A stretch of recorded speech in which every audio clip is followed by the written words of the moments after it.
3 fusiles, 184 cartuchos listos para disparar y una ruta de cocaína que el Pacífico de noche, sin luces, sin nombre, sin que ningún noticiero la haya seguido hasta ahora. Omar García Arfuche cerró el cerco en la madrugada del 20 de agosto en el punto más caliente de la frontera sur de México, y lo que encontró ahí no fue una detención más.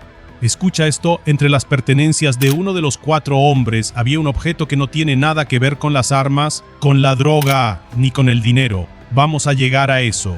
Pero primero los números. Fue el hilo que conecta casi 9 toneladas de cocaína que la Marina llevaba 15 días sacando del Pacífico, con el hombre que Guatemala llevaba meses tratando de traer de vuelta a su territorio. Puerto Madero, Tapachula, Chiapas. Madrugada 20 de agosto de 2026. El objetivo: Cristian Emanuel, alias El Cadenudo, también conocido en los círculos de la fiscalía como El Coca. Junto a él 3 personas más: Michelle Luis y un hombre que cruzó la frontera hace años y nunca pensó que lo iban a encontrar tan lejos de casa, Roberto Jeremías, ciudadano guatemalteco. 4 hombres de 34, 35, 37 y 44 años, uno de ellos extranjero, sentados esa madrugada en una habitación de Puerto Madero mientras 8 corporaciones cerraban el círculo a su alrededor. Eso es lo que los noticieros te dijeron esa mañana. 8 detenidos en Chiapas, un operativo más, un boletín más entre decenas de boletines de seguridad que se publican cada semana en este país. Lo que no te dijeron es estos 2 de esos 4 hombres en Puerto Madero tienen a la justicia de otro país pisándoles los talones. Y uno de ellos, El Cadenudo, es la pieza que conecta el mar con la tierra en la ruta de cocaína más activa de toda la frontera sur mexicana. Para entender lo que pasó esa madrugada, primero tienes que entender qué es Puerto Madero. No es un puerto en el sentido que tú te imaginas. No tiene grúas industriales ni terminales de contenedores.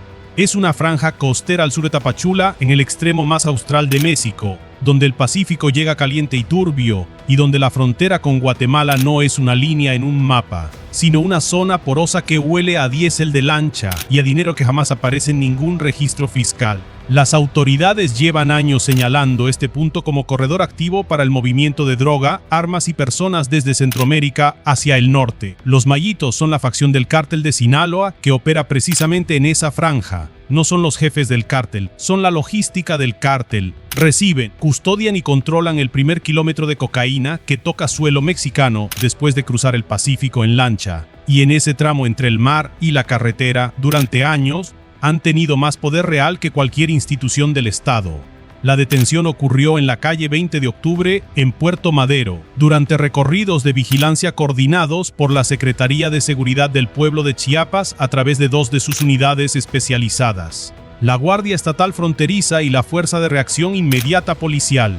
Ojo con este dato, porque es el que la mayoría de los boletines dejó fuera de los 4 detenidos. 2 enfrentan procesos judiciales activos y vigentes en Guatemala. Uno de ellos por delitos contra la salud, el otro por asociación ilícita. No son acusaciones nuevas, son expedientes que ya existían del otro lado de la frontera, esperando el momento en que México decidiera entregarlos. Ojo con esto, porque aquí está la clave de todo el operativo. Este no fue un golpe aislado.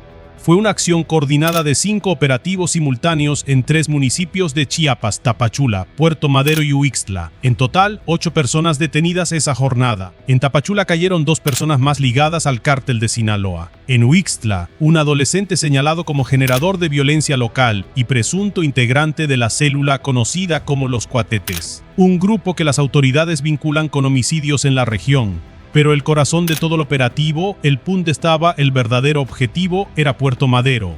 Ahora, detente un segundo en algo que casi nadie está señalando. Ese mismo viernes, en Tapachula, cayeron 2 personas más, una de ellas menor de edad, con 11 dosis de metanfetamina, 7 envoltorios de marihuana y una motocicleta. Y en Uixtla, cayó un adolescente de apenas 17 años, catalogado por las propias autoridades como objetivo prioritario y generador de violencia local, presuntamente ligado a los Cuatetes. Le encontraron un arma Cord, 5 cartuchos y 22 dosis de cristal encima. 17 años, guarda ese dato, porque no es un detalle menor. Es la prueba de que estas estructuras no solo reclutan adultos con experiencia, reclutan menores, los arman y los sueltan a operar en su nombre mucho antes de que puedan votar. Eso es lo que las autoridades llaman generador de violencia. Nosotros lo llamamos por lo que es un adolescente que el crimen organizado convirtió en arma antes de que terminara la preparatoria. Espera, porque la historia de cómo llegaron hasta ahí es la parte que ningún boletín oficial cuenta con detalle. De acuerdo con la reconstrucción de los hechos, la inteligencia de seguridad ya tenía identificado este corredor desde semanas antes. Lo que faltaba era el hilo que conectara los cargamentos que la Marina interceptaba en alta mar con los nombres exactos en tierra. Y ese hilo apareció por una cadena de errores que el propio cadenudo, sin saberlo, ayudó a tejer. Cristian Emanuel no era un narcotraficante descuidado. Era arrogante, y en este negocio, la arrogancia mata más despacio que una bala, pero igual de segura. El primer error, según la reconstrucción de los hechos, ocurrió semanas antes del operativo, cuando la célula empezó a usar de forma reiterada la misma zona de Puerto Madero como punto fijo de recepción, confiando en que la frontera seguía siendo, para el Estado mexicano, territorio invisible. No lo era. La vigilancia y el cruce de información entre la Marina, la Fiscalía y la Secretaría de Seguridad llevaban tiempo trazando el mapa de esa rutina. El segundo error fue de cálculo, concentrar a los 4 coordinadores en un solo punto para preparar la recepción de un cargamento esa semana parecía, en el papel, una decisión más segura. Menos movimiento, menos exposición, una sola dirección para coordinar todo. Lo que la célula no calculó es que 4 hombres armados con fusiles largos en un mismo inmueble, en una zona ya señalada por labores de inteligencia, se convirtieron en un objetivo imposible de ignorar para las corporaciones que llevaban semanas observando ese tramo de costa. El tercer error, el que terminó de cerrar el cerco, fue de comunicación. Roberto Jeremías, el guatemalteco, mantuvo contacto activo con enlaces en Guatemala en los días previos al operativo, coordinando fechas y referencias que a cualquier persona ajena le hubieran sonado inocentes. Pero esas comunicaciones confirmaron algo que las autoridades necesitaban, que los 4 objetivos iban en el mismo punto, la misma noche, y esa confirmación fue según la reconstrucción de los hechos, la pieza final que activó el despliegue. Ahora fíjate en esto, porque el operativo en sí fue quirúrgico. En la madrugada del 20 de agosto, elementos de la Secretaría de la Defensa Nacional, la Secretaría de Marina, la Fiscalía General de la República, la Secretaría de Seguridad y Protección Ciudadana y la Guardia Nacional se movieron de forma coordinada junto con la Policía Estatal de Chiapas, a través de su Fuerza de Reacción Inmediata Policial y con la Fiscalía General del Estado. 8 corporaciones de los 3 órdenes de gobierno convergiendo sobre la misma dirección en Puerto Madero, en una operación diseñada para que nadie dentro del inmueble tuviera tiempo de reaccionar. La detención se ejecutó sin enfrentamiento. Los 4 hombres fueron reducidos y asegurados dentro del inmueble donde se habían concentrado. El cadenudo, el hombre que Guatemala llevaba meses buscando, terminó esa madrugada sentado en el suelo, esposado, rodeado por fuerzas federales y estatales, sin ningún lugar hacia dónde correr. El Pacífico a sus espaldas, la calle cerrada al frente, no hubo disparos, no hubo heridos. Solo el silencio de una célula que, hasta esa noche, se creía invisible. Ahora, según la reconstrucción de los hechos en los minutos previos a la entrada, la calle 20 de octubre lucía como cualquier calle costera de Puerto Madero a esa hora. Sin luces, sin movimiento, sin nada que delatara que 8 corporaciones ya rodeaban el punto exacto. Adentro, los 4 hombres hacían lo que cualquier persona que se crea a salvo. Dormían, revisaban un teléfono, esperaban la señal de un cargamento que todavía no llegaba. Afuera, todo parecía normal. Adentro ya era demasiado tarde. Dale like si llegaste hasta aquí, porque lo que encontraron después de asegurar a los 4 hombres es lo que convierte este operativo en algo distinto a una detención ordinaria. Lo primero que documentaron fueron las armas. 3 fusiles largos. No pistola armas cortas, fusiles con cargadores abastecidos, calibres de uso militar y policial en México. Junto a ellos 5 cargadores adicionales y 184 cartuchos útiles. 3 armas largas para 4 hombres en una sola ubicación no es el arsenal de una célula de distribución menor. Es el arsenal de una célula que estaba lista para sostener un enfrentamiento si algo salía mal. Después vino la droga que sí estaba en el inmueble, 30 dosis de marihuana, el producto de menor valor de toda la operación, el que se vende localmente para financiar el día a día de la célula mientras el verdadero negocio, la cocaína, viaja por mar. Y junto a las armas y la droga, un vehículo automotor, pieza clave para mover cualquier cargamento desde el punto donde toca tierra hasta el primer eslabón de la ruta hacia el norte del país. Sin ese vehículo, cualquier cargamento que llegue por lancha se queda varado entre el mar y la carretera. pero hay un objeto que no hay ningún inventario oficial y que, según personas cercanas a la investigación, se encontró entre las pertenencias personales del cadenudo esa madrugada, un rosario de madera pequeño, desgastado, del tipo que llevan consigo los migrantes centroamericanos cuando se suben a una lancha en la oscuridad, rezando por llegar al otro lado. El mismo tipo de objeto que cargan las personas que, en esa misma franja de costa, han sido usadas históricamente como parte del movimiento humano que se mezcla con las rutas de droga. Un rosario en el bolsillo del hombre que usaba esas mismas aguas para mover cocaína en la dirección contraria. Guarda ese detalle porque vamos a volver a él. Ojo con esto ahora, porque la pregunta que nadie ha respondido públicamente todavía es esta: si estos 4 hombres eran los coordinadores de recepción en tierra. ¿Qué pasó con el cargamento que estaban esperando esa semana? Piensa en lo que eso implica. Mientras tú duermes, mientras cualquier persona en cualquier ciudad de México ve las noticias de las 9 y apaga la televisión, hay lanchas cruzando el Pacífico sin luces, cargadas con cocaína que va a terminar en alguna calle, en alguna fiesta, en alguna vida que todavía no sabe que va a cruzarse con esa droga. Este operativo no ocurrió en el vacío. Entre el 1 y el 16 de agosto de 2026, elementos de la Secretaría de Marina Oncasegueve 1,000 kilogramos de sustancias ilícitas en aguas del Pacífico mexicano, frente a las costas de Chiapas, Oaxaca, Guerrero y Michoacán, en el marco de la Operación Jaguar Frontera Sur, casi 9 toneladas en 15 días. Eso no es un pico de actividad inusual, eso es el volumen base de una ruta que lleva tiempo funcionando a toda capacidad.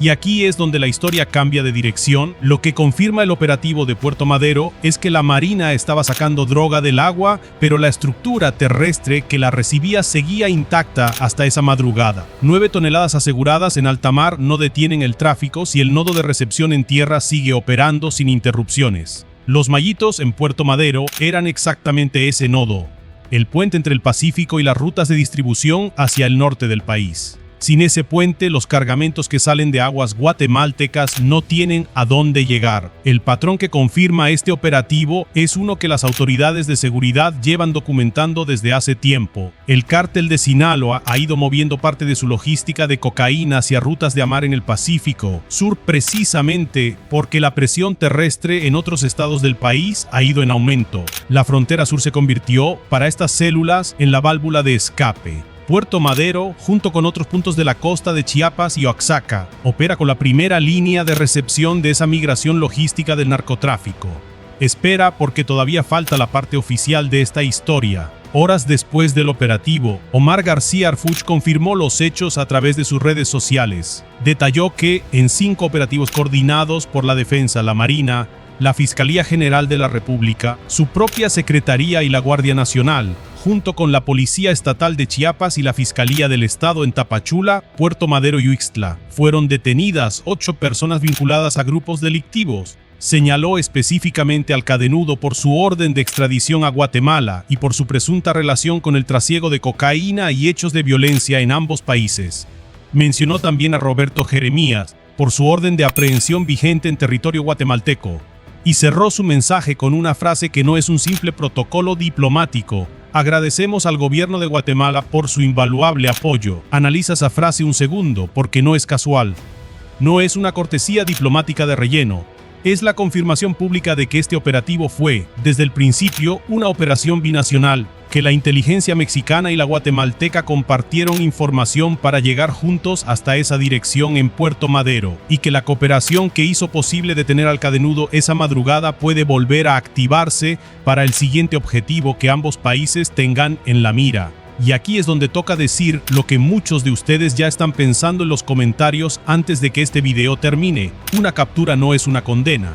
El cadenudo va a tener abogados, va a tener audiencias, va a tener un proceso de extradición que puede tardar meses. Eso no lo decidimos nosotros, lo decide un juez. Pero hay algo que ningún abogado le va a devolver. Los años de silencio que pasó operando en Puerto Madero creyendo que nadie iba a tocarse se terminaron esa madrugada. En Espozuelo, sin nada de lo que construyó a su alrededor. El imperio se queda, él ya no. Ahora fíjate en algo que casi nadie está comentando. La orden de extradición contra el cadenudo no apareció de la nada. Una orden de ese tipo se construye con meses, a veces años, de trabajo judicial y de inteligencia compartida entre dos países. Eso significa que Guatemala ya tenía un expediente armado contra este hombre mucho antes de que las cámaras de este canal o de cualquier otro medio supieran su nombre. Y significa también que hay una historia detrás de por qué Cristian Emmanuel decidió instalarse justo en Puerto Madero, justo en la frontera, justo en el único punto donde la vigilancia de dos países se cruza. Hay algo más que tienes que saber antes de que termine este video. Puerto Madero no es la única célula, no es el único nodo, es apenas el punto donde esta vez la inteligencia y la paciencia lograron cerrar el círculo antes de que el cargamento tocara tierra. Pero la ruta sigue ahí, el Pacífico sigue recibiendo lanchas de noche, y en algún punto de esa costa, alguien más está reorganizando en este momento la logística que el cadenudo dejó descubierta. Hay una pregunta que ningún comunicado oficial ha respondido todavía. Si estos 4 hombres eran quienes debían recibir el cargamento que venía en camino esa semana, ¿quién lo recibió en su lugar? ¿O ese cargamento sigue en algún punto del Pacífico dando vueltas, esperando una señal que ya nadie en Puerto Madero puede enviar? La célula está desarticulada, ruta probablemente no. Lo que sí sabemos es esto. La Fiscalía General de la República ya tiene a los 4 hombres a su disposición. Guatemala ya puso en marcha el proceso para pedir la extradición del cadenudo. Y cada hora que pasa con ellos respondiendo preguntas es una hora menos de ventaja para quien, en este momento, esté tratando de reorganizar la logística que ellos dejaron descubierta. Este canal va a seguir esta historia. Si Guatemala formaliza la extradición, si aparece un nuevo nombre en el expediente, si ese cargamento que salió del Pacífico termina apareciendo en otro punto de la costa. Lo vas a ver aquí primero. Guarda ese rosario que te mencioné antes porque es la imagen con la que quiero cerrar este video, un objeto de pequeño gastado que cruza el Pacífico en manos de personas que huyen de algo, escondido en el bolsillo de un hombre que usaba esas mismas aguas para mover cocaína en dirección contraria. Ese contraste, el migrante que reza para sobrevivir el cruce y el operador que convierte esa misma ruta en negocio, es exactamente el tipo de historia que un boletín de 8 líneas nunca te va a contar completa. Empezamos este video con 3 datos, 4 hombres, 3 fusiles, 184 cartuchos. Terminamos con una imagen, un rosario de madera ahogado ahora en una bolsa de evidencia, catalogado con número de expediente, a disposición del Ministerio Público Federal, junto con armas, munición, droga y un vehículo, y con 2 hombres, el cadenudo y Roberto Jeremías, esperando ahora un proceso de extradición y un proceso judicial en 2 países distintos, mientras la ruta que ellos operaban sigue esperando en algún lugar del Pacífico a que alguien vuelva a encender las luces. Hay una regla en este canal. La información que los noticieros convencionales no publican no desaparece. Se queda aquí documentada, sin el filtro de lo que es políticamente cómodo reportar y lo que no. Si llegaste hasta este punto del video, es por entiendes que la diferencia entre un boletín oficial y este canal no es el formato, es el compromiso con lo que está detrás de la nota, así que dime tuta. Si una ruta de 9 toneladas pudo operar semanas enteras bajo la vigilancia de 2 países antes de que alguien finalmente la cerrara, ¿cuántas rutas como esta siguen abiertas esta noche, ahora mismo, mientras tú ves este video, en algún tramo de costa que todavía nadie ha señalado, en algún punto del mapa que ningún noticiero de las 9 va a mencionar mañana? Suscríbete para reportes de seguridad sin censura.